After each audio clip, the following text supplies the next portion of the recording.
For this bumper cover, we have found the symbols stamped into the backside. The symbols on this bumper cover are PP plus EPDM. Look up the symbols in the Book of Automotive Plastic Repair that was included with your Airless Plastic Welder or on the internet at polyvance.com. For this bumper, we find that the plastic symbol PP plus EPDM requires the use of the TPO rod.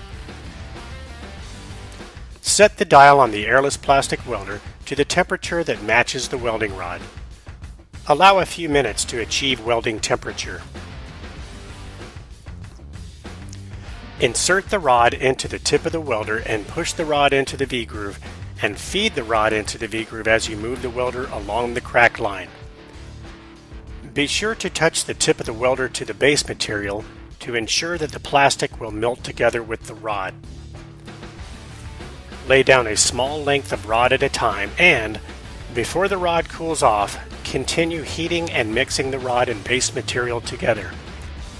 This will ensure that you get a good mix of the rod and the plastic you are repairing.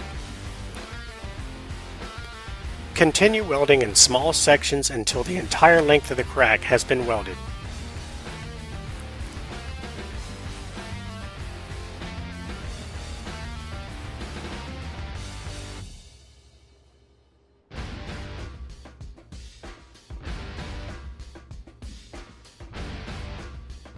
Smoothing the weld with the tip of the welder will reduce the amount of sanding later on.